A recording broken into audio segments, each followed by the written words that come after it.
It is the 20th of April, 2018, roughly midwinter, and this is episode 90 of the Unseen Podcast. Joining me tonight are Sam Lichtenstein. Greetings from New York. And Nick Nielsen.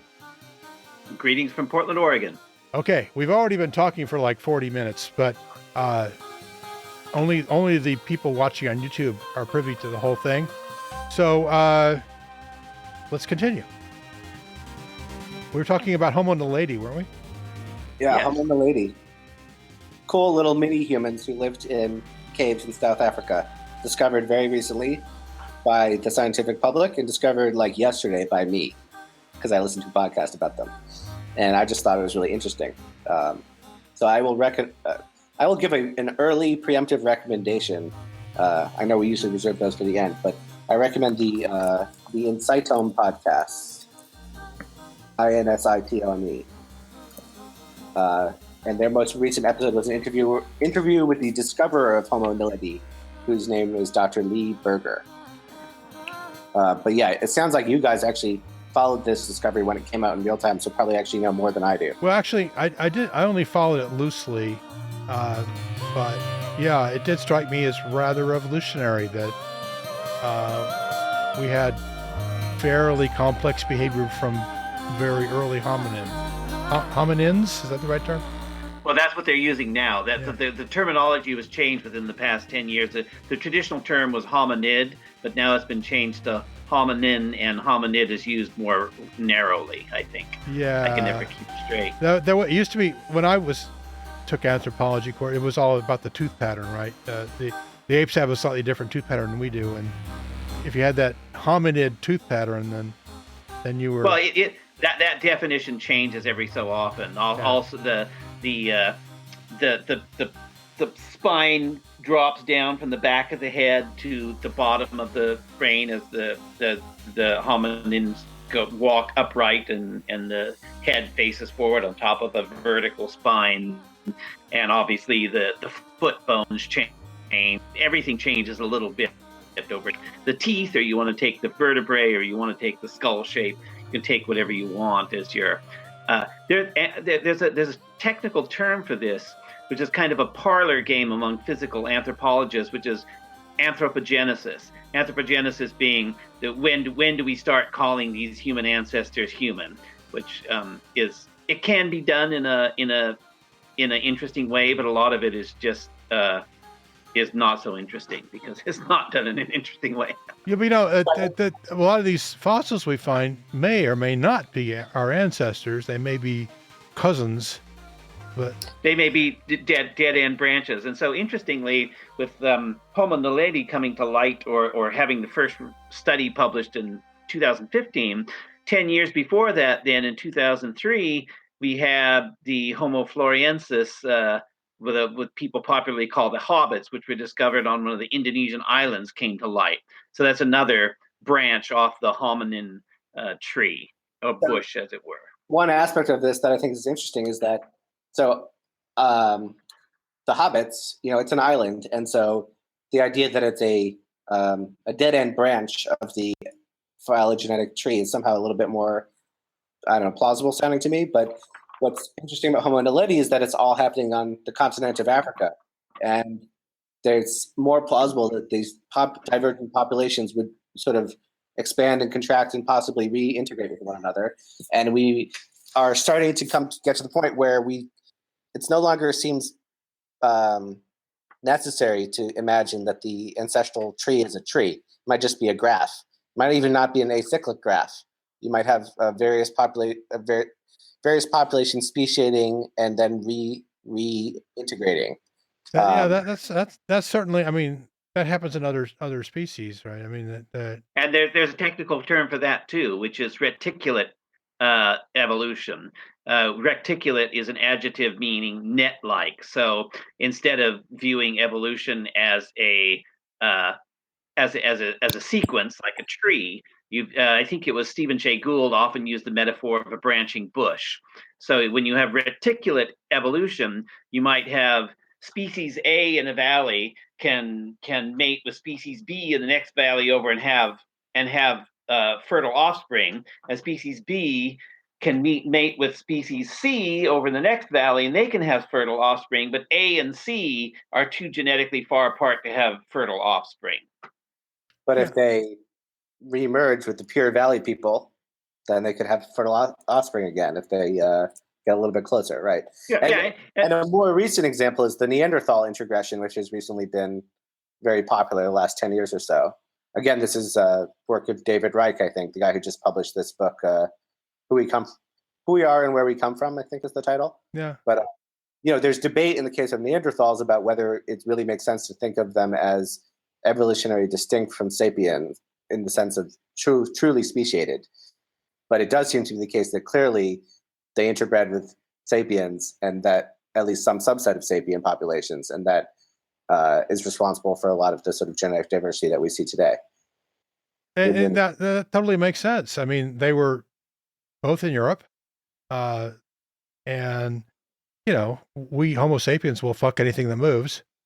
So, all right, that was my first one. Yeah, I think the most recent genetic tests that have been done show that the Homo sapiens who remained in Africa have no Neanderthal DNA in them at all, whereas it's the Caucasian population that has a little 2 or 3% of Neanderthal DNA, which actually is consistent with an older idea that Neanderthals specifically evolved in Ice Age, Northern Europe and Eurasia.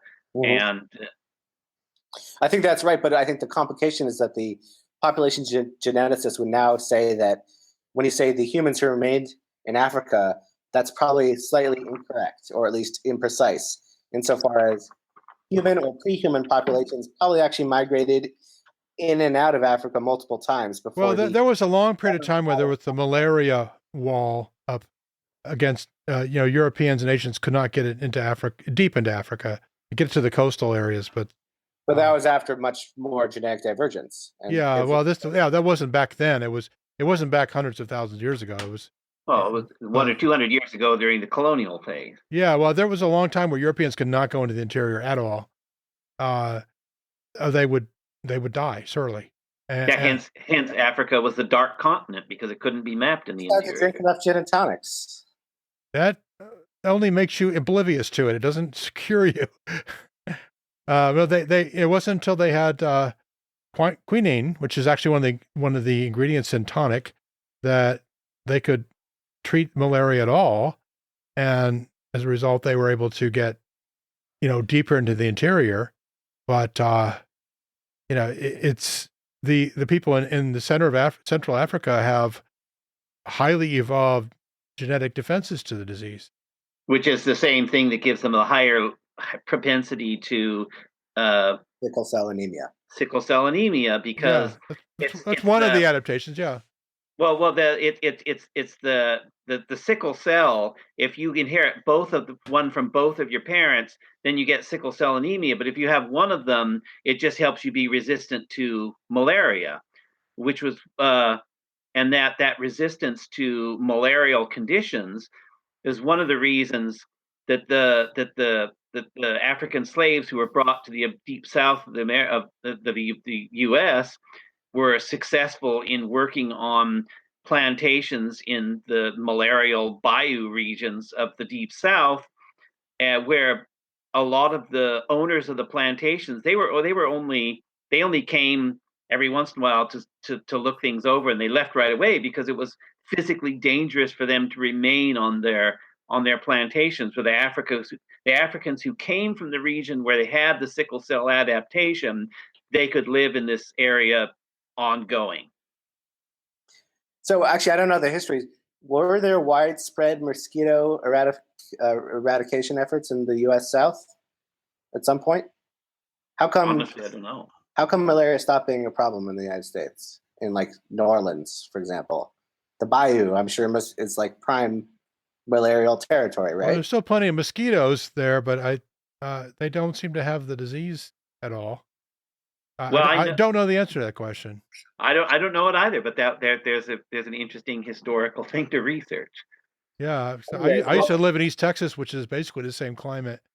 And wasn't DDT sprayed for a pest like mosquitoes, and wasn't the DDT spraying the result of ended up making the weak eggshells that made the Silent Spring. Yeah. Silent Spring. There was an object of Rachel Carson's book because the predatory birds that lived in the swamps couldn't I don't raise know. their young. I can't vouch for this because it's one of the sort of things I read in the crackpot corners of the internet that I frequent. But I've seen it claimed that a lot of this her science may not be settled, may not have been settled, and may still not be settled in terms of whether DDT was in fact responsible for those things. But it became a political sacred cow type of thing, and so it was slightly beyond the realm of politically correct scientific inquiry. And so I'm not sure it's easy to find an objective answer to the question of whether she was correct or not. Right. Okay, so mostly, whether or not the book was correct, it made an impact when it was published in a very big way, and it changed behavior. In fact, people saw other chemicals for spraying, all over the world, because one of the most significant interventions of scientific medicine into human demographic history was these methods for containing disease and limiting infant mortality that were created in industrialized countries were then in the mid 20th century used throughout unindustrialized parts of the world that still have non-industrial birth rates. So the population spiraled in sub-Saharan Africa, in Southeast Asia, and the Indian subcontinent, in China, because they had access to these industrial world measures to contain disease, but they still were having a population rate like an agricultural civilization. A birth rate, which a birth rate, yeah. That's distinct from a population rate because of the child mortality rate. It's the key variable there, right? Yeah. One of the key variables, yeah. And then the variable that I was addressing in those remarks, yeah. Yeah. Anyways, it's all very weighty. Shall we move to something lighter? Nick, I believe you have a plan for a weapon of mass destruction. Mass murder? Yeah, let's go to mass murder.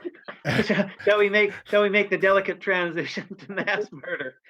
Well, great segue, Sam.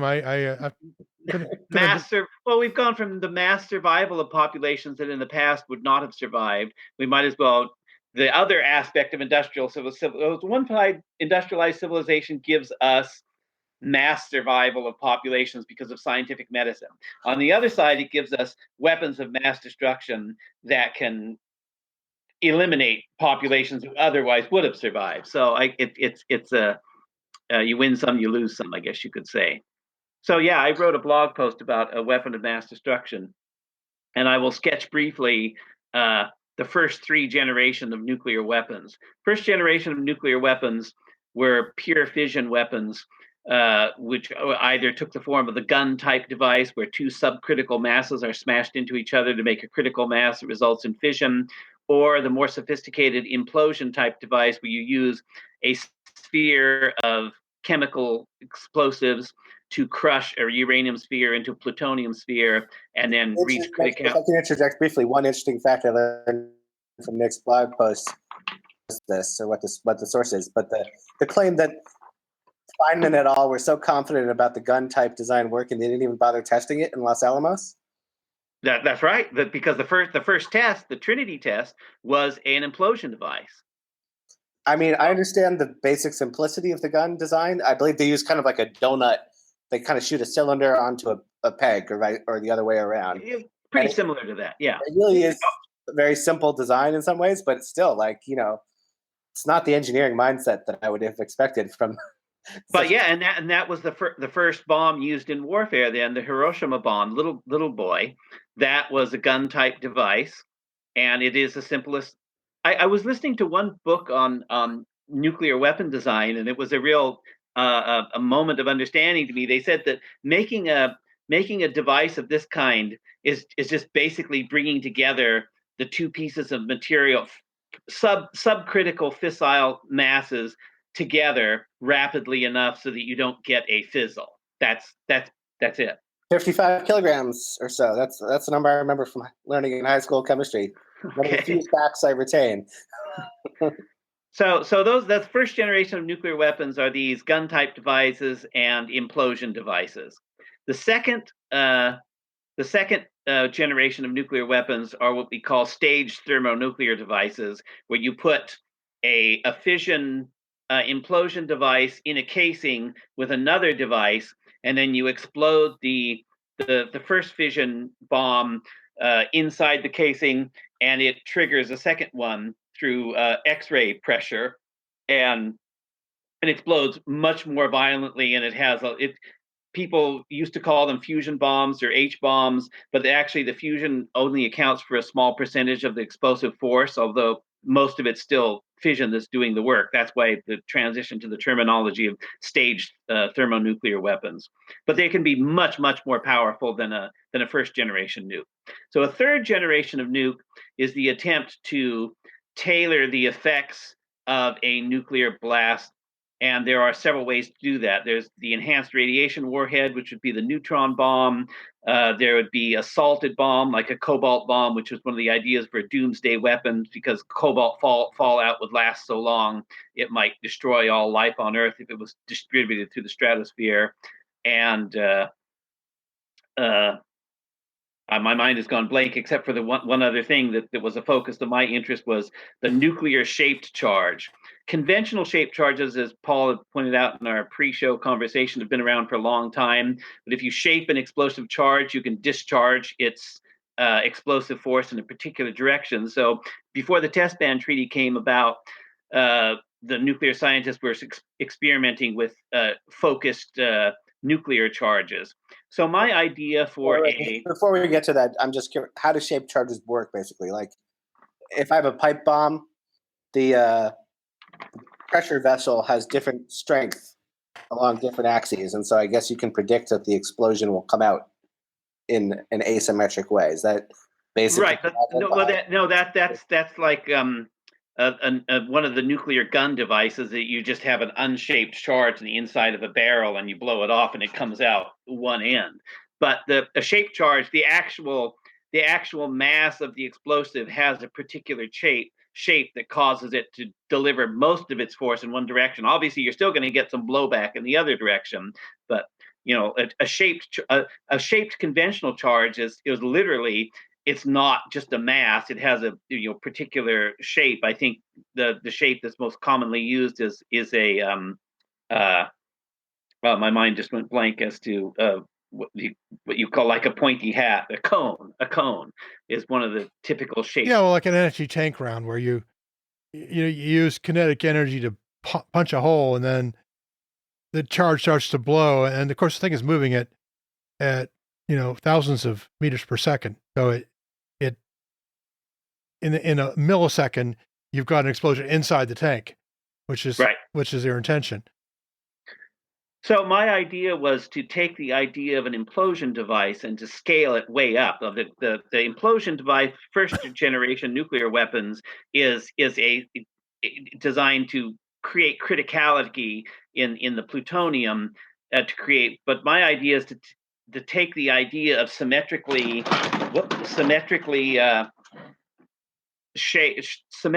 symmetrically arranged shaped charges that all aim at a common center. So if you took a bunch of shaped nuclear charges that deliver most of their blast in one direction, then you arrange them in a hemisphere around a target, and they all explode toward ground zero. So instead of having a bomb at the center that dissipates its force outward, you have multiple bombs that are focusing their force toward a common center.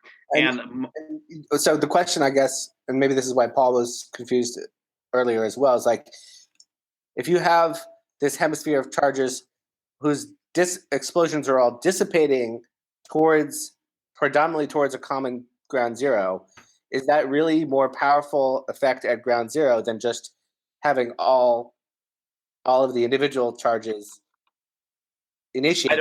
I don't know. It would take somebody competent in calculating this sort of thing to tell you if it would make any difference or not. Yeah, I mean, I think it might actually work worse, because it might. you get the thing blowing blowing itself apart. Yeah, I don't know. But Well, what was the remark you made, Paul, about coherence and as a well, you're not going to get constructive interference if you just got a random. Well, it's not random. I mean, it's just like the charges the implosion device used for the Fat Man bomb. They used a truncated icosahedron to place 32 points equally spaced around a common center. So in my blog post, what I wrote about, there's a couple different ways you could do this on a macro scale. One way would be to put shaped charges on drones and then elevate them around the target, so they have to explode at precisely the same time, and they have to be directed in the same direction, and they have to go off in a perfectly symmetrical way. If you don't get a symmetrical, a conventional explosion in an implosion type device, the criticality doesn't happen, and you get a fizzle. So my assumption, you're going to get the implosion, but well, you don't go fully critical, and you get a fizzle if you don't have a symmetrical explosion. I mean, that's the whole art of getting an implosion device to work, and that's one of the most highly secretive technologies in the world today is symmetrical implosion for implosion type devices. And that stuff's never made it out into the public realm. I mean, the general conceptual structure is out there, but nobody has ever released engineering details except for that guy in the 70s who designed an atomic bomb as a college project. I can't remember the guy's name. Yeah, it was at Princeton. I remember that. Yeah, Freeman Dyson wrote about that because he was grading the project.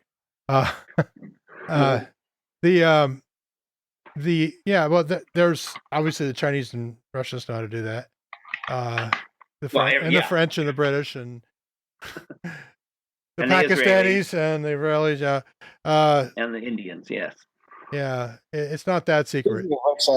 Tom Lear died recently, right? The pianist Tom Lehrer, yeah. Tom Lehrer, yeah. One of his famous songs is "Who's Next," which is about it, the succession of different countries getting the bomb. Just thought I'd throw that out there. Oh. Okay, I was not aware of that.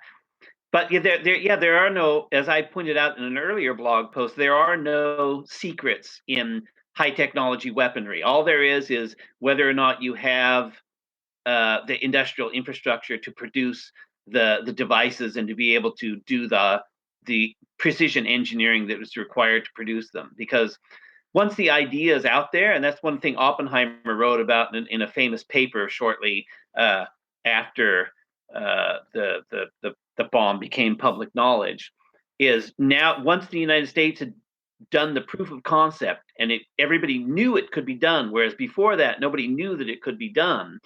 Now anybody who really wanted a bomb, all they have to do is focus on it, like the Pakistanis did. I mean, Benazir Bhutto said Pakistanis would eat grass until they got a nuclear weapon, and they did.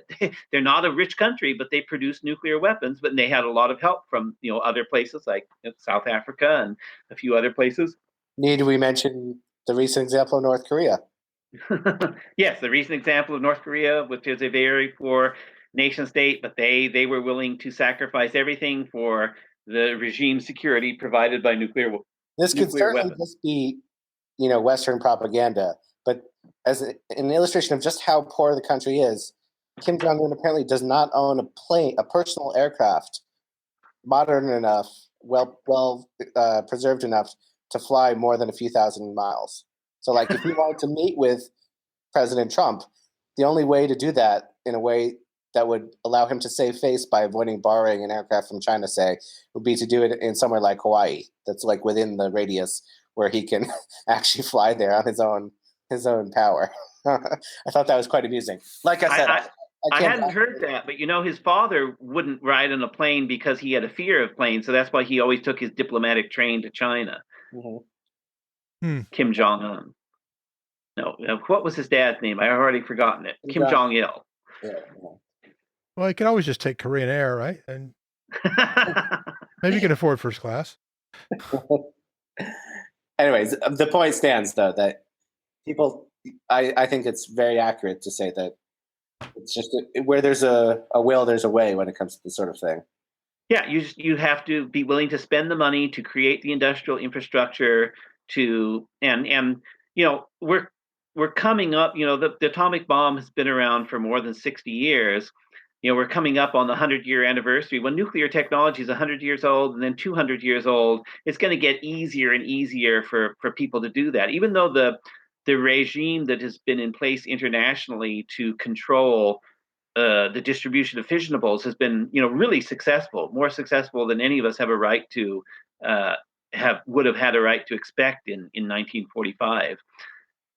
Still, the technology is getting older, and eventually, and at the end of the day, what you need to build a centrifuge is aluminum tubes, right?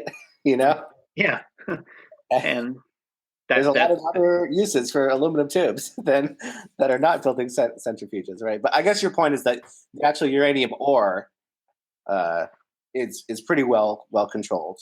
It's pretty well controlled. It's so well controlled that when the Oklo natural fission reactor was discovered in Gabon in the 70s, the French discovered that by they have to test all the yellow cake brought into the country for processing, and some of the yellow cake that was brought in didn't have the correct degree of isotopes and fissionables in it that was expected.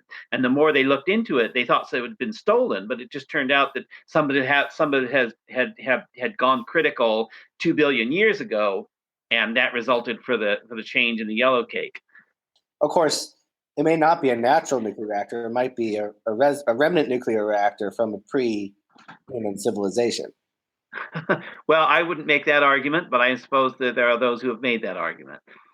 Yeah, I'm pretty sure it's a natural one, but well, I think what's his name? A very famous climate scientist, Gavin Schmidt. Oh yeah, well they did write a paper recently about that, which very recent paper about like how it's an astrobiology problem. So it should be right in your wheelhouse, Nick. It's like, how would you know if there was a civilization? Oh, they were talking about the paper on the Silurian hypothesis.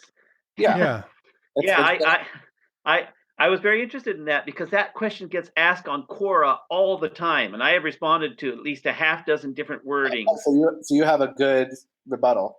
Well, I have my own point of view. It's not the point of view that those guys wrote up in their paper on the Silurian hypothesis, but it's a very interesting paper. I haven't read it in detail, but I skimmed parts of it. You want to elaborate on the hypothesis and the etymology of that term?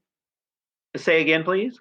Can you elaborate on the hypothesis for the listeners and maybe explain the etymology of the name that you use for it? Well, the Silurian hypothesis? Well, could there have been a high technology civilization in the Silurian? Would we know about there had been? So the Silurian is a particular geological epoch? Yeah. I couldn't give you off the top of my head what the age of it was. Is there, could you define it? Can one precisely define the youngest technological civilization could have been for all evidence of its existence, with the possible exception of nuclear reactors, to have been demolished by the sands of time? I'm sorry, but I don't understand what you mean here by the youngest. How far in the past, or what maturity of? One could say that, if they were able to produce, say, I don't know, forged steel, technological components, then we would expect to find recognizable residues at depths, at archaeological depths that we would be easily accessible to us, and we would see the evidence of them. So therefore, if they were at most 100,000 years old, so therefore the fact that we don't see that means that if they existed, they were at least at latest 100,000 years ago. I'm just curious whether one can sort of pin down quantitatively what type of archaeological signatures would be detectable as a function of the age. Well, if you read the people who are trying to officially define the Anthropocene for purposes of the International Geophysical Union or something like that defines the ages used in the geological chronology, they focus on horizon layers within an archaeological or within a paleontological context. So if you dig down, you're not going to find a building a billion years ago, but you would find, just like with when the KPG impact came, it left a global distribution of Iridium, I think. Iridium. Yeah, so it was the global iridium layer that made almost everybody accept that there was the impact at the end of the what did I just say? Cretaceous or whatever. Cretaceous, yeah, at the end of the Cretaceous, about 66 million years ago. So what the people are trying to describe the Anthropocene, they're asking, what would you find a global layer of? And the most obvious thing, but you've already excluded that, was radionucleotides. So if you would find all over the planet these distinctive radionucleotides from atomic weapons explosions that covered the entire. I mean, that the fallout landed all over the world. So you would find at what is now the present this global distribution of stuff, but you'd also find global distributions of other things, of pre-nuclear technologies. I've said in the past on this. Why not just soot? Yeah, soot. That's well, soot. there's lots of natural burning that can cause soot. There is natural burning that can cause soot, but soot that would be comprised of petrochemicals, or the burning of coal, or the burning of oil. Combustion, hydrocarbon combustion products, right? Incomplete hydrocarbon. Forest burning produce pretty much the same soot, though. I mean, it would take very well preserved layers to be able to figure that out. I was looking at this article here by the Gavin Smith's co-author Adam Frank, and he says that just 2.6 million years ago we would lose any trace of cities, factories, or roads. You mean preserve in situ? Yeah. Well, yeah. Well, they would be ground to dust by geology. Well, yes, but the fact of fossil preservation and what paleontologists call lagerstätten. Lagerstätten are unusually well preserved beds of fossils that sometimes preserve even soft tissue remains of past life. So if you've got a global proverbial mosquito trapped in amber. Yeah, something like. Well, that's not a lagerstätten because that's amber, but it's the same idea. You get very good preservation. Yeah, you might have fossils, but you wouldn't have cities. Well, think of it this way: if you have a global civilization, not a regional civilization, but you've got a civilization all over the planet, the likelihood is that there's going to be at least one lagerstätten bed that's going to preserve part of a city. Now, you might not have found it yet; it might still be out there. However, I would be very skeptical. I think that the kind of materials that have been routinely manufactured by human beings for quite a long time, like pre-stressed concrete, is going to last a very long time in at least identifiable chunks, if not whole buildings. Some of the Roman concrete is literally perfectly preserved. Not perfectly, but like virtually perfectly preserved. Yeah, but that's only a couple thousand years old. Right, but if it's covered over and then it sinks down, it's going to be identifiable for a long time as an interruption in the natural deposition layers of sedimentary forms. But once it gets run through the magma and blown out the top of a volcano, it's not going to be identifiable very long. But once again, if you're talking about a global civilization, some parts of that might get run down into the crust, into the magma below the crust, but well, it's going to get covered up and ground down. I mean, a few million years is all it takes to grind surface rocks to dust. Also, do you have a view, Nick, on whether it's the global part of the hypothesis that's open for messing with? Like, can there be an interesting technologically advanced civilization that is not global in scope? Well, I think there could be. And, like I said, this question comes up repeatedly on Quora, and somebody asked, could aliens have come down 1 billion years ago, built a civilization, and then disappeared again? Well, of course they can. You can always create scenarios in which, highly advanced aliens came down, they built a city in one place, and then they took the whole thing away because, there's no parameters to limit a scenario like that to something that would be what we're limited to in terms of human habitation of the same planet on which we evolved, or any other species of the planet on which we evolved that would have to have come about in order to have created a civilization. So if we exclude space aliens, the point I have made in several of my Quora answers to questions like these is that you would need to see, assuming assuming that intelligence is at least partially a function of brain size and brain complexity, it wouldn't just be that you would have to be one smart species out of the blue that came around and created a civilization. You would have to see an escalating, you'd have to see a species, or a clade at least, with an increasing brain size and brain complexity that could eventually converge on something as sophisticated as the contemporary human brain that can become self-consciously intelligent and build a civilization. It's not clear we'd have a fossil record of that, though. You wouldn't have a fossil record in of our species that only took about a few million years, and for some of these species, we have samples, tens of millions of years apart. So, it could easily be just missing for the fossil record. Right. So there's some particular subspecies of Stegosaurus that happen to get really big brains and grow really smart, and we just happen not to see any of their skeletons left over. Yeah. It's like it could have been the period like 63 to 65 million years ago. And then they happen to get their great Cretaceous era civilization just happened to be snuffed out by the asteroid. We haven't found it yet. Yeah, they were on Yucatan, by the way, so that really messed it up. That's right.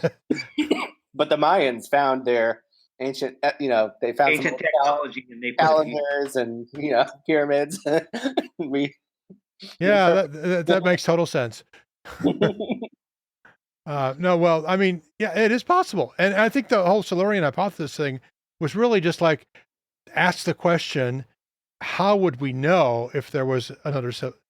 Not positing there really was another civilization, but saying right. But how would we know? How would we detect it? How would we really figure it out? And that's an interesting question in of itself. Even if it's never happened, you could ask yourself, what's in the geology that would tell us that it had happened? Anything relevant for SETI, right? Because if intelligent civilizations are likely to die out, then maybe you're unlikely to happen to see it at the time it's broadcasting.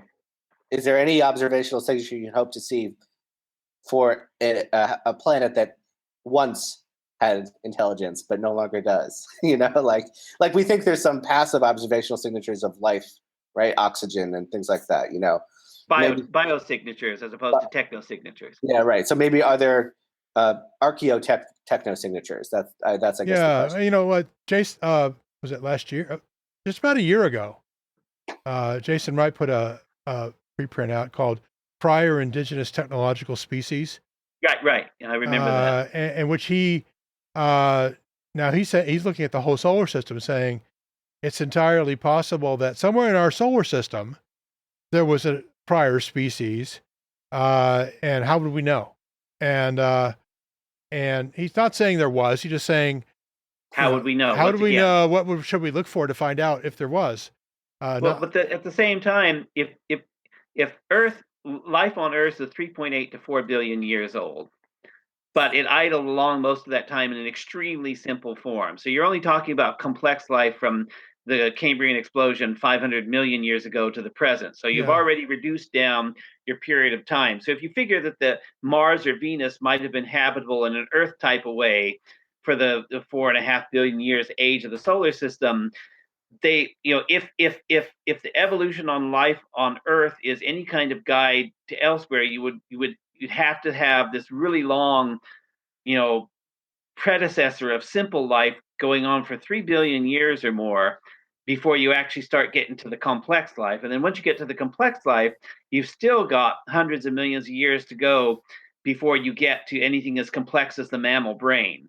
And then even once the mammal brain evolves, you still got another 100 million years before you get to the sophistication of the human brain. And we just don't see a lineage like that we don't see the possibility of other bodies in our solar system having that kind of deep history of life that the Earth has. And on our own planet, on Earth, we don't see any clade developing toward the sophistication of the mammal brain. Now, I'm not saying it has to be a mammal brain. I said in somewhere, I can't remember what I was writing about, that we know that corvids are pretty darn smart. Octopus are pretty darn smart. Those clades could have started to develop intelligence if they had been subject to directional selection that selected for intelligence. But we don't have any paleontological evidence that happened with any other clade. Now, as Paul points out, there might have been 5 million years nested here or there or somewhere in the past history of life. But I really don't see that there's any good evidence of even approaching the kind of complexity of the human brain elsewhere in the history of life on Earth. No, I don't think there's any evidence for it. No, but it may be one of those cases where absence of evidence is not evidence of absence. That's right. It's not evidence of absence, but at the same time, as we all know, extraordinary claims require extraordinary evidence. Sure. And I think the question is, I think a civilization before human civilization is an extraordinary claim, and I would require extraordinary evidence before I mean, I don't think anybody seriously is proposing it, that's making that claim. They're just simply saying, what is how would we know? InfoWar qualify as seriousness? Well, I mean, there's a lot. The fringe will claim anything, right, all the time, but they do it without serious thought. I run into this all the time of people saying, "Oh, we had all kinds of bizarre, we had Atlantis and we had all this other stuff, but they'll make stuff up, but people who aren't making stuff up, I guess that's a good, but the best demarcation I can come up with, aren't claiming that there was another civilization. They're simply saying it's an interesting question to know how we would know if there was another civilization. What you're saying is that the epistemic question is central. How do we know? I get that. Right. Not, I don't think anyone's making that claim. So it's not a question of proving or disproving a claim. It's a question of asking what would the markers be, and then after we figured that out, then we can go see it. We can say, well, we see them or we don't see them, or we see intriguing hints that maybe there may have been something like that, but we might have lost it. It can become the basis of a scientific research program, and then it becomes a retrodiction, and then you look in the fossil record to see if there's anything you retrodicted is actually to be found there. From a prediction, it could a sufficiently well-constrained theory would potentially produce new hypotheses about where to dig, what to look for. Yeah. But I mean, you might. You'd have to. I think for something like that, you'd have to find at least have some intermediate findings that would continue to motivate the research. But right, the stuff that was anomalous. You'd have to find, if you found anomalies that might be explained better by an alternative theory, then it would be a motivation to dig further.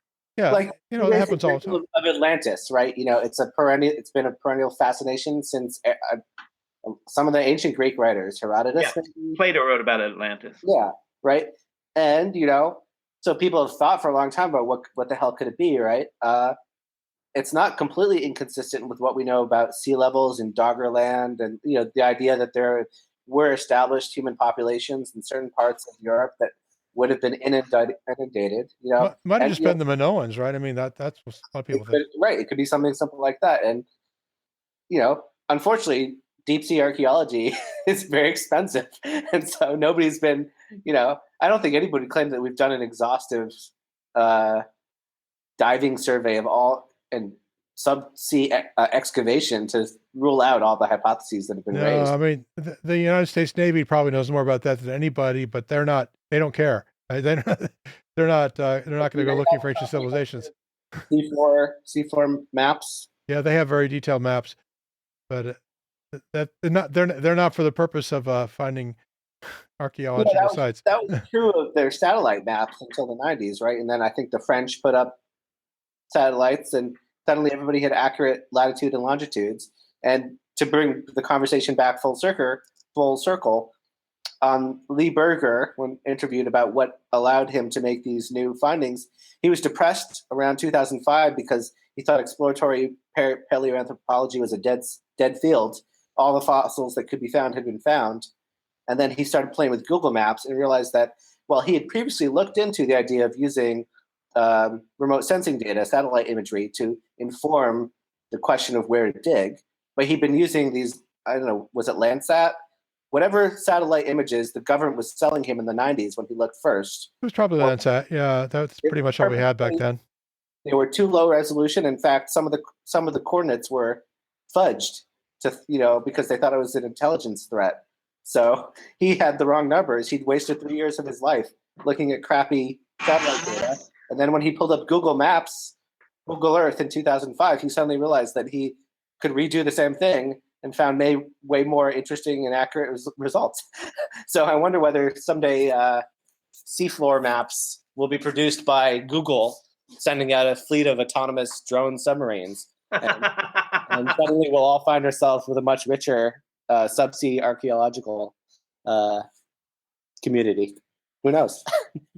Well, that's a very good point. Each time technology makes a leap like that, you get new scientific finds. And what you just described about using Google Maps, you can find that at an earlier stage of technology in the book and the film The English Patient, where they're using aerial mapping to go into the desert, which in our last episode of the Unseen podcast, Sam was talking about the Neolithic subpluvial event when the Sahara was green, and this cave of the swimmers is featured in that film. So people were using, and once again there was an intelligence aspect too of people not wanting to know how to get to the desert easily. So with each technological improvement, you get a new level of scientific developments that are spin-offs of them, as it were, because these technologies were not developed for science, but they end up being used for science. Which raises a question in relation to our other conversational thread, because we were talking about how a lot of the, if not the fundamental science, at least the engineering details surrounding thermonuclear weapons are closely guarded secrets. Among the few secrets that the government actually seems to be able to keep in the long run. True. Like even our secret NSA hacking weapons get out somehow, but nobody's gotten the. Maybe they have. I guess. You heard of Klaus Fuchs? Yes, good point. Yeah, but have you seen the drawings that Klaus Fuchs actually turned into the Russians? They were pretty primitive. I mean, I'm sure there were some better sources of information. I mean, the Russians were paying a lot of spies at that time to get nuclear weapons secrets, but and to the extent that one can distinguish the broader public, including the scientific community, from the closely held secrets of intelligence agencies and their rivals who can steal from them. Like I wonder is there scientific progress to be gleaned from opening up even what we consider very dangerous technologies? Probably yes, not. at a cost. I think that's definitely true, but we have a long history of socially limiting certain technologies, certain forms of inquiry in what people believe to be the public interest. Obviously we've a lot of that history doesn't look so great in retrospect. Right? I agree. But that doesn't change the social consensus. The social consensus on nuclear weapons is still that we should put the screws down to fissionables as hard as we can, and if it destroys the nuclear rocket industry, well, so be it. I would much rather see we have a nuclear rocket industry, but it comes with higher risks of fissionables getting into the wrong hands. Admittedly. Yeah, well, there's ways around that, but people have to be willing. Like the molten salt reactor. Yeah, like thorium, which is basically dirt. And well, you can't build a nuclear rocket with thorium, right? Well, you can use it as your primary fuel. Yeah. I didn't know that.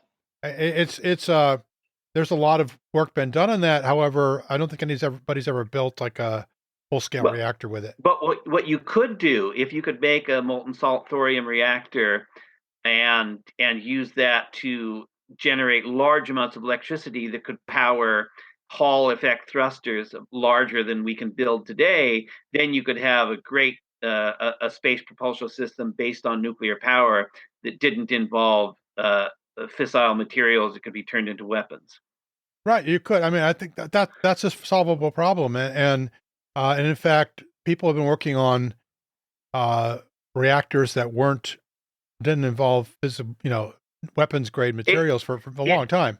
It is a solvable problem, but what I find most interesting about the solvable problem is it's not the easiest solution is the one that creates the dirty isotopes that can be used to make nuclear weapons. So when a civilization comes into this technology, it builds the easiest stuff first, just like the easiest radio sets, that were first built. They weren't confined to a tiny little band of broadcasting over one, particular wavelength. They just blew out radio waves in any direction they could because it's the easiest, simplest thing to do. And then we got better over time. And we could improve the design of nuclear reactors, but that technology has fallen into decay, not only because of the fear of proliferation, but I think more importantly, the public fear of having the NIMBY fear of not in my backyard, I don't want a nuclear plant next to me. And hence the nuclear industry has been regulated to the point of being unprofitable. And whereas we all heard the old saw about generating electricity too cheap to meter, that didn't come about not because it wasn't possible, but because of regulation and cost to the industry. And that's even with the industry being exempted from liability requirements by congressional act that any other industry would have been forced to abide by, because no insurance company would ever touch a nuclear reactor in the free market. I mean, that's patently obvious. But the lack of progress on nuclear rocket propulsion, do you attribute that to fear or NIMBYism? Or neither. I mean, NERVA was making good progress, and it got canceled for reasons that aren't at all clear to me. It might be geopolitical, right? I mean, somehow somebody decided, for whatever reasons, that an equilibrium of no nukes in space was a smart thing. And I don't know why. Like, I guess the point is, if you have a nuke in space, you just have to drop it, and then you have a nuke. You have an ICBM. Well, no, it's not a weapon. It can't become a weapon. Yeah, but no, well, it can become a terror weapon if it's a radiological weapon. Maybe, but I mean, people freak out over the smallest thing. Yeah, it's both a kinetic risk and a contamination risk, right? I mean, and I think that's the fear that drove it. And there's also a great deal. There was fear on the one hand. There was Cold War competition, and there was a desire not to. It's not so much the NIMBY concern that they're worried that a launch disruption, a launch disturbance is likely to result in. Well, yeah, a launch disturbance could result if you didn't design it right. But it's not it could result in radioactive material getting scattered over the ocean.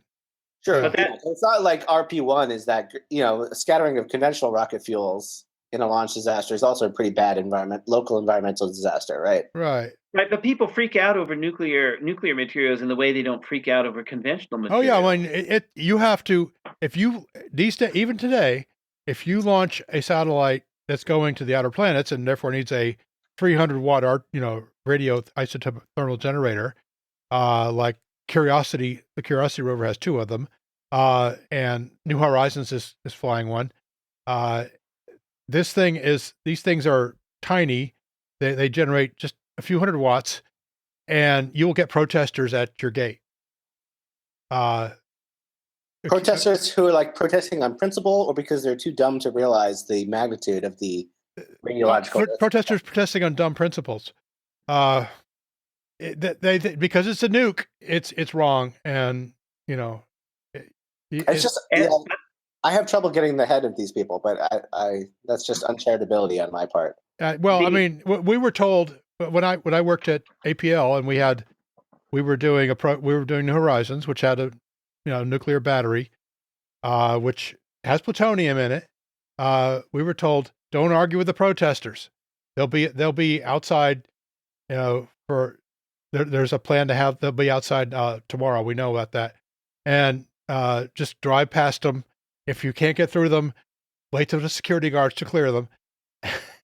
And it was really not a big deal for us, but it highlights that there are still people who are just terrified of this stuff, in spite of the fact that they go through enormous amounts of trouble to verify that if there's something goes wrong, that this thing will come down intact and it will drop to the bottom of the ocean, and will not spread plutonium over Bermuda or whatever. So we have to. It was a big, like, multi-million-dollar process just to prove that, not to fringe groups, but to the government. And and I never really thought about that. Like, the other day, like some big chunk of a falcon. No, it was a dragon washed up ashore in Brittany. Yeah, I don't know where it splashed down, but ocean currents do what they do, and these things will just wash right up somewhere. I guess. Well, I mean, what splashed up was a fairly light piece of right. So I imagine that the external structure.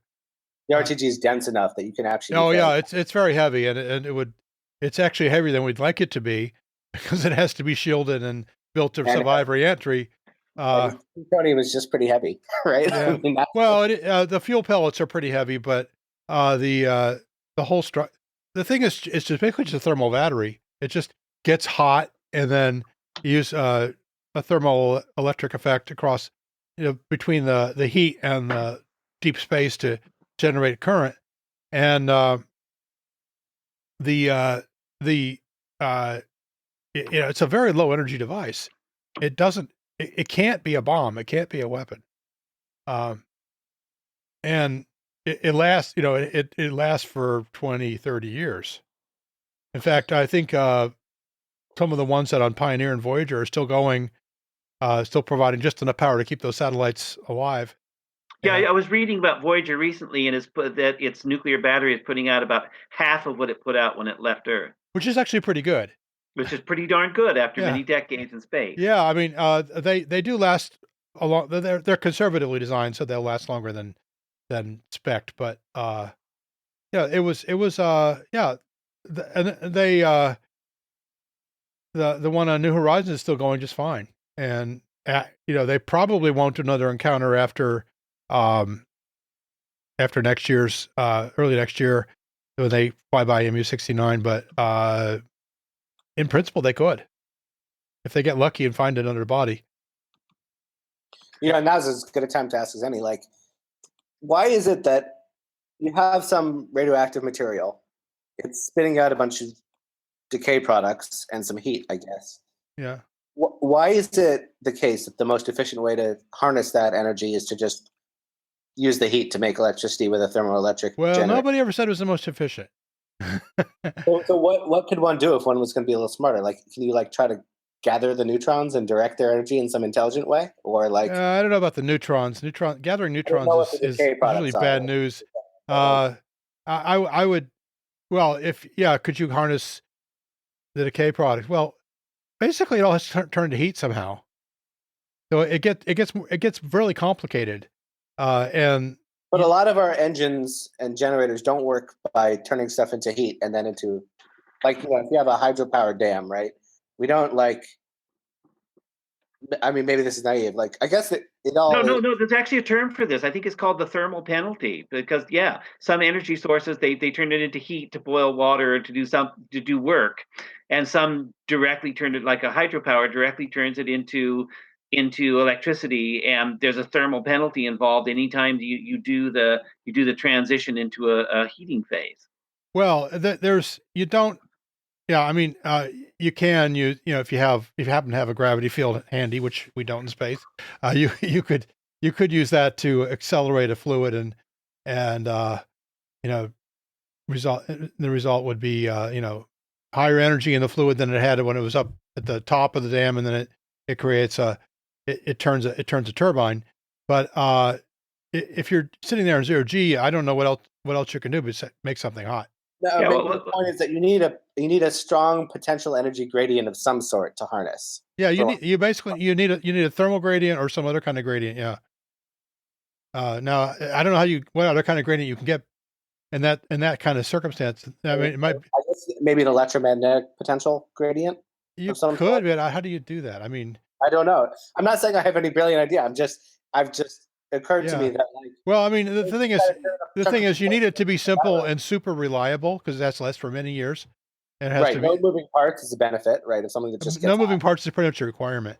And because something has to last 10, 15, 20 years. And, in fact, New Horizons is designed basically, it doesn't have moving parts. The only moving parts are the thruster valves, which are dual redundant. It must have. Did it have solar panels for its? No, it has no solar panels.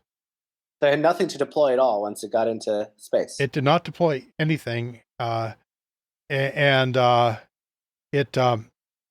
antenna's fixed, everything's fixed, and But it have some sort of reaction control.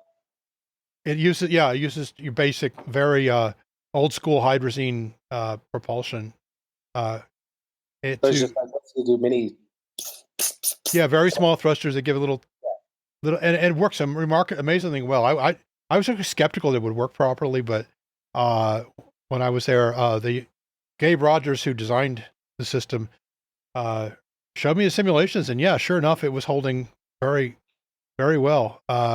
He's a very clever guy. He figured out how to take images while in thruster control. Basically, they fire a thruster, it scans very, very slowly across and then the images are taken, and then they fire the thruster to send it back the other way, where they don't take images, and then they, it's clever. It works. It worked amazingly well. You saw how good the images are they got at Pluto. There's absolutely no high bandwidth control there. But that's the thing, is that's going to be super reliable. That's going to last for 20, 30 years. It's cool to think we can do that, actually. Yeah. And just like it's cool to think the Voyager is still out there sending messages back from outside the helium. Although I mean that's cool. Sphere. That's cool that it's been out there so long. It's less cool because like the actual sensors and the low bandwidth and all the stuff we're just spoiled by what we're used to now. I mean, not that anything out there that far would have great bandwidth, but like I'm sure there are lots of ways in which Voyager seems primitive from the person. Yeah, but we could do something much more sophisticated now. Paul was just describing, a spacecraft with virtually no moving parts as even more reliable. Well, the thing about New Horizons is actually, and most of it, there's some of it that's quite high tech, but some of it is actually very simple and basic, and reliable because of it. It's just clever use of simple things, and now the digital receiver that they have is a remarkably fine piece of technology, but the sensors, the Ralph and Alice and those other sensors they have on there are extraordinarily exquisite instruments, and they did not cost huge amounts of money like some other instruments I know about. I can't remember what they built Ralph for. I think it was like $40 million, which is very, very good, actually. I could be wrong about that number. A $40 million camera? Considering, camera spectrometer, considering what it was doing and how reliably it had to do it, very good. Believe me, there's more expensive ones out there. Much more expensive. Speaking of reliable technology, do you guys follow this 10,000 year clock project? Right. Now people are building the 10,000 year clock inside the mountain and somewhere in the south. I think it's Jeff Bezos providing the money, but the project goes back a long way. The Microsoft guy is maybe involved, and the guy, Danny Hillis, the Thinking Machines guy. Yeah. Do you think? I think even the 10,000 year clock is probably mostly a claim of hubris in terms. It's hard to say. I don't know. No, you could engineer that. Well, they think they have, right, and they're building it. I don't know. Ground has been broken, is my understanding. I don't know if it's done yet. Oh, actually, they've made a lot of progress on it. I just was watching a video about it a few weeks ago, and they've assembled a lot of the mechanism. So yeah, it's more than ground that's been broken. I think they're converging on finishing the mechanism. So there's this question of well, A, will it last 10,000 years, and then B, the natural follow-up question is, how do you scale up to higher orders? Scale up to building a spacecraft that can go for 10,000 years and get you to another star, even without sophisticated technology. Just 100,000-year clock or a 1 million-year clock. Which these, assuming that whatever inclination makes Stuart Brand at the Long Now Foundation really want to have a 10,000-year clock is somehow a deeply rooted inclination of a technological civilization. Maybe one would think that. Actually, I don't think it is all that deeply rooted. I think it's a very much a minority project. There's a small number of people who think about these long-term projects, and they get some amount of press, but most people are very into a disposable culture and right. But most people don't climb Mount Everest because it's there. But some subset of people, you can be sure, are damn right. Especially when you've got more than 7 billion people on the planet.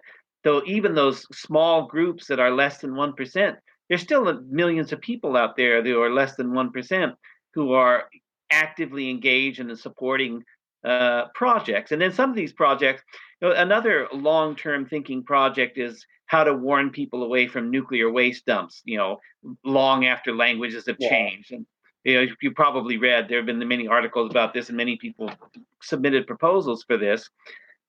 So a project like this is based in, has a government sponsorship because governments want to dispose their nuclear waste, and then they want to warn people in the future about it.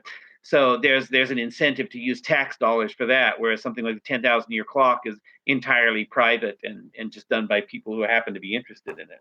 Yeah. But so if it is like just a challenge that people can't resist, maybe not a lot of people, but some people with high degree of probability, there'll be at least one person who can't resist the challenge. Maybe an archaeotechno signature is an incredibly robust, long-term, well-engineered remnant. Yes. What's the name of that gear mechanism that was pulled out of the Mediterranean? The Antikythera mechanism. Yeah, like I think it seems pretty clear that during the ancient Greek periods, to whatever extent they were capable of building complicated mechanical mechanisms, it wasn't a run-of-the-mill thing for them to be doing.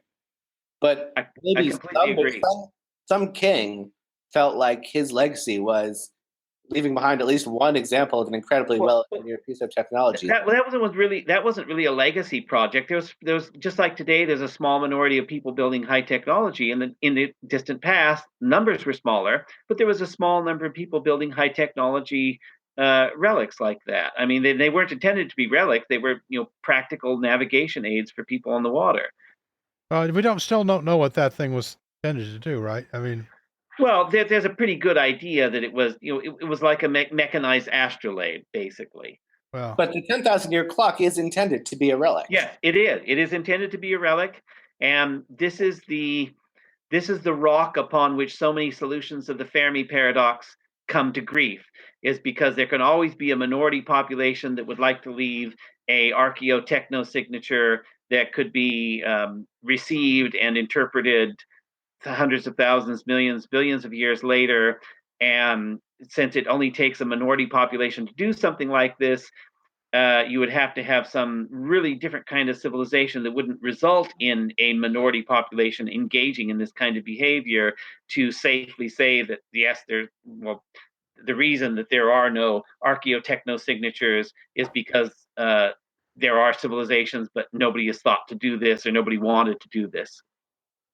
So I had never really thought about this particular angle on the Fermi paradox before, but it strikes me naively as a fairly forceful objection, right? I mean, how would you go about trying to refute this? You'd have to somehow appeal to some sort of scaling law about the frequency of such subpopulations in relationship to the L parameter, right? The lifespan. Like if the rate of people interested in leaving signatures that last longer than L is smaller than some power of L, maybe like somehow it's the odds of ever seeing such an intentionally left behind signature dwindle to zero. I don't know. That's just my initial we don't reaction. know how detectable the signature would be to us, but But the whole idea here is that if there's a minority population that's willing to invest the time, money, and resources, they would tailor it to be detected, and they would tailor it to be detected by worlds that they could see from distant spectroscopy had some kind of biology bubbling along, even if it wasn't very sophisticated. A few billion. Some Jeff Bezos on Betelgeuse devotes literally all of his resources to building von Neumann probes. Right. Yeah. Well, I'm skeptical about von Neumann probes for different reasons, but yes, we've discussed these. It can be much simpler than it doesn't have to be self-reproducing. All it has to do is just a beacon. Jeff Bezos can fund a beacon. Right. Betelgeuse, Jeff Bezos. Yeah. Well. What it say? It says, my name is Bezos, King of Kings. Look at my works, see mighty in despair. Really serious about being protected. It's not just a beacon. It's a beacon that I think the reproducibility is key, right? Because these people are presumably aware of the lifespan of a technological civilization parameter and the Fermi paradox, and they would need to overcome that. To the extent it's a limitation, they would want to be pushing out the lifespan as far as possible, which would imply some. But they might have blind spots too, just like we do, right?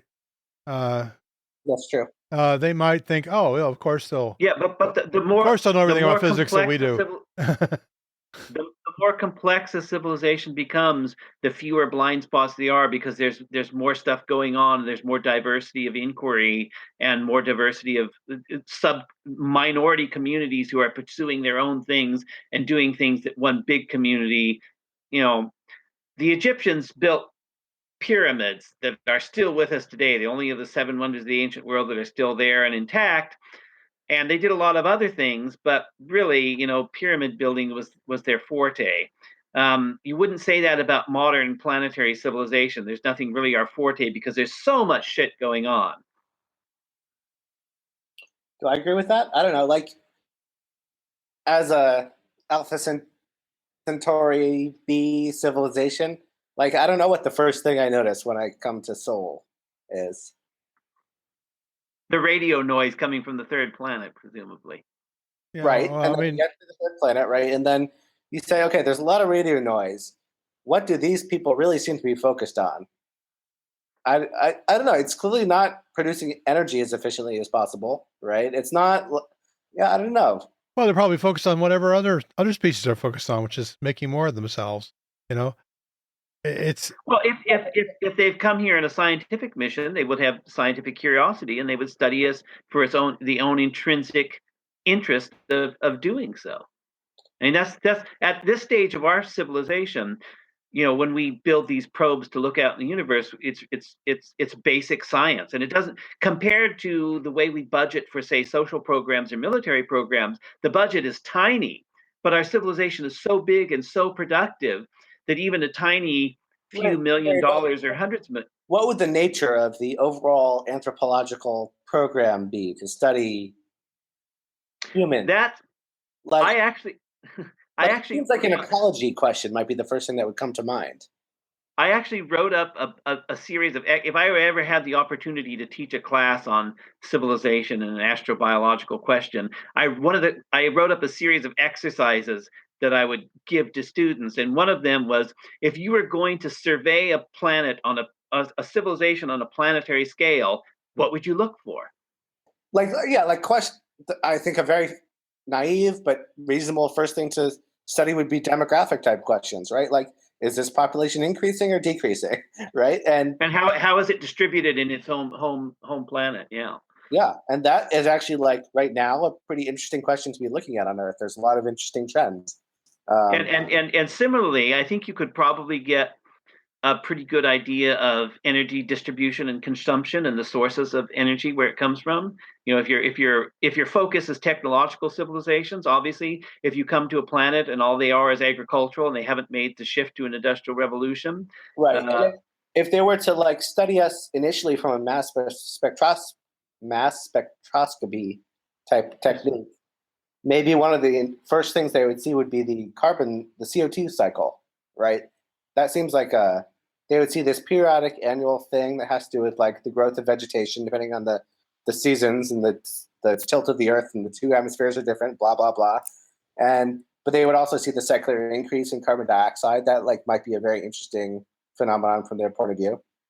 One of the things you might do is research first, theory later. You might just take a whole series of incredibly detailed pictures of the Earth as it, different space, different hemispheres, as it's convenient to you in multiple different wavelengths. And if some pattern jumps out at you from the infrared or the ultraviolet or the X-ray or something, then you would latch onto that pattern. You'd ask, why is that pattern there? What does it signify? What is it telling us? Of course, that macro approach has been used by human anthropologists in literally 0 cases to study a new population. But we haven't had a chance to study a pristine planetary civilization. We've had a chance to study uncontacted populations. I said a planetary scale civilization. Yeah, I agree. It's a different problem, but analogous on different scales. Right. Okay. Yeah, you're right. We've chosen more, what's the word, cultural anthropology? I don't know what the term is. But I think that's changing as technology changes, because one of the things that was, I can't remember, it was 2 years or 3 years ago, somebody went with an incredibly sensitive instrument over the whole Stonehenge site, and they found a bunch of traces of stuff that had been missed in actual digs on the site. And so that could be considered a technological survey of a regional site. Right. Yeah, that's completely plausible to me. Is that the way we've approached similar questions historically is just dumb.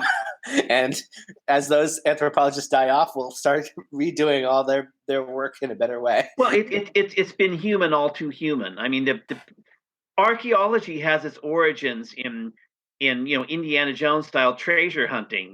When Heinrich Schliemann cut through Troy, I mean, he destroyed large parts of the site and went straight for the golden jewelry that he could put on his wife and then take a picture of her. And from a modern archaeologist's point of view, they go through Schliemann's dump tills to try to find stuff that he missed, because the way the archaeologists work right now, I mean, they look with a microscope for bits of pollen from the past and stuff like that. It's just much more detailed because methodology has improved so much. But it begins in treasure hunting, and then it becomes more scientific curiosity after many, many decades of development. And our archaeological method is still improving quite considerably. There's a real consciousness that excavation of a site is destruction of a site.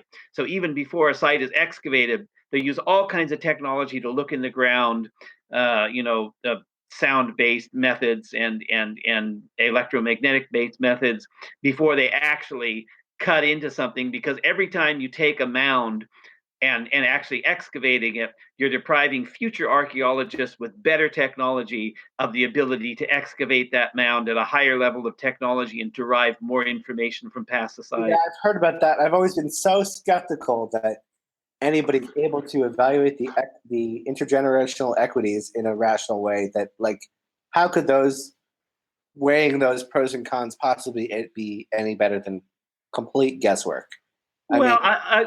What we've seen in China is particularly interesting because, China, the scientific community in China has not been as sophisticated as in Western Europe and North America. When they discovered the clay pottery terracotta army, that was the outlying areas of an area that in the center of that is known to be the tomb because of historical records, the tomb of the first Chinese emperor. Mm-hmm. Literally generations of Chinese archaeologists have been cutting their teeth on excavating the terracotta army and improving their techniques, improving their understanding. And they look toward the day, whether it's the next generation or 2 or 3 generations, because Chinese civilization has this very long-term view of things. They're okay with saying, okay, it might be 200 years before we actually get to actually excavating the tomb of the first emperor himself, but it's okay because we're getting experience for what we're doing on the outside districts of the tomb. Yeah, somehow that feels on a gut level like it must be, at the very least, oversimplifying the psyche of the Chinese archaeologist. Oh yeah, I'm taking liberties.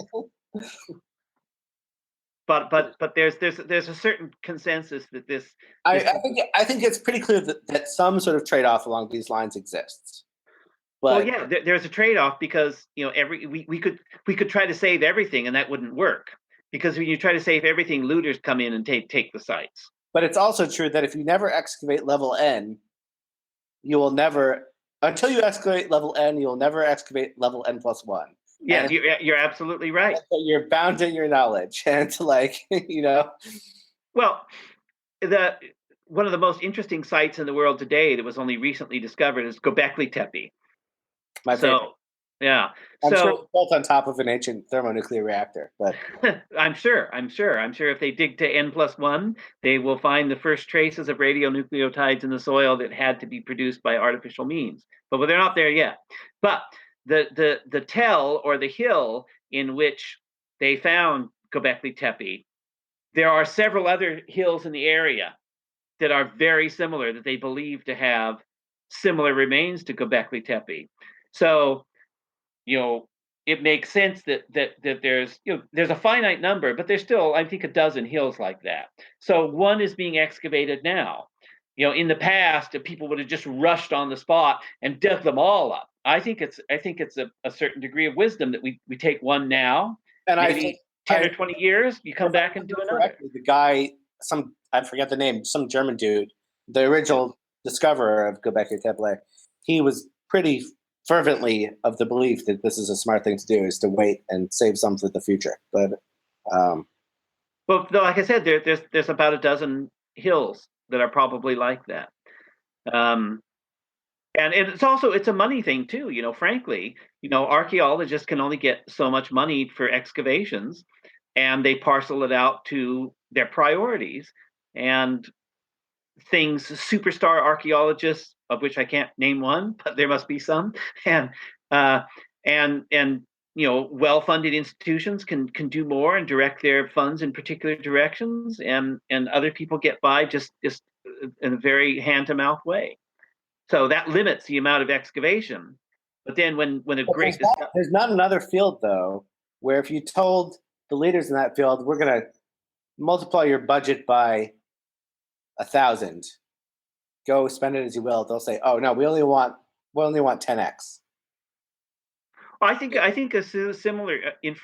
I'm not sure. I won't say you're wrong, but I will say that situation might possibly be found in paleontology, especially in case of Lagerstätten, that they might want to stage the rapidity with which they would investigate Lagerstätten, because then once you dig them up, they're not there anymore, and we've got a finite record that we have to preserve at least some of it for future investigation. Okay. Well, now we've been at this for a while. Both of you guys owe me about 9 F-bombs, by the way. Fuck you, Paul. Fuck you, Paul. Thank you. Thank you. 8 more times, and you're good. But by the way, in the discussion before before we started, we figured we needed more swearing on the show to improve our audience. So I'm actually pleasantly surprised with how coherent the episode ended up. We sort of talked about a set of ideas that ended up fitting together relatively well, I think. Yeah, but you know what? I'm gonna have a hard time coming up with a title. I need you guys' ideas. We'll figure that out later. Like archaeological digs of mass destruction or something. Your titles have been very successful, though. I've been very impressed how you pulled out some really good titles. Oh, I pulled them out all right. I have to bend over to pull them out. But I agree, we should probably wrap things up. Yeah, it's getting pretty late, and I want to go to a talk tomorrow, and I think there's some other stuff going on. I think it's dark outside now. I think I still have children. Let's see. So we'll just do that. We'll just wrap it up. I'll let you guys, each of you guys, have like 30 seconds to summarize your thoughts if you want to do that, or whatever. I'll go first. I'll just say, as maybe this discussion illustrates, I have become recently more interested in, let's say, paleontology, anthropology, archaeology, biology, and genetics. What I thought of traditionally as soft sciences. I've become more interested in them, probably partly from their obvious relevance in the context of studying astrobiology type questions, but also more and more frequently because of my awareness that there's actually generally exciting dynamic science going on in these fields that is maybe not there unless you're sort of paying attention. And so hopefully I'm trying to pay attention now. So I think this stuff is pretty cool. I would be interested to know if that paradigm shift could be repeated in other sciences that you would still consign to the soft science garbage heap. And I wonder if that would include social sciences like sociology, cultural anthropology, cultural geography, and a number of things. But I guess that's a topic for another episode of the Unseen Podcast, if we can still get a panel in the future. Well, it might just be the two of you. Okay, well, this has been episode 90 of the Unseen Podcast. For more information, go see unseenpodcast.com. On that site, you can learn everything you want to about the podcast, including how you can help. And right now, it looks like in about 4 weeks, we'll have our next episode. Kind of spacing them out lately. This is partly because my children's birthdays are coming up, and they're only 3 days apart. So I'm going to be busy in early May. So probably around mid-May, we'll have the next one. And what Paul's trying to say is engage with the topics thread and participate so that this podcast doesn't end. Yeah, well, thank you for taking away one more repetition from me. Yeah, well, I'm not going to go into that right now, Sam, but I will say that the more people who engage with us, listeners and participants alike, the longer this podcast will thrive. And so, again, unseenpodcast.com. You can email me at unseenpodcast@gmail.com. All emails that are not from completely crazy people are replied to. So that's about half of them. And I will be happy to, if you want to be on the panel for episode 91, or maybe if we have a 92, it'll be 92. That's certainly possible. So panelists need to come into the pre-show discussion and engage in a constructive and helpful way, and help us converge on a topic, and then we come here and we talk about it. And so hope you enjoyed this show. This has been, again, episode 91. It is still just barely the 20th of April 2018 here on the East Coast of the United States, and we'll see you next time. Good night.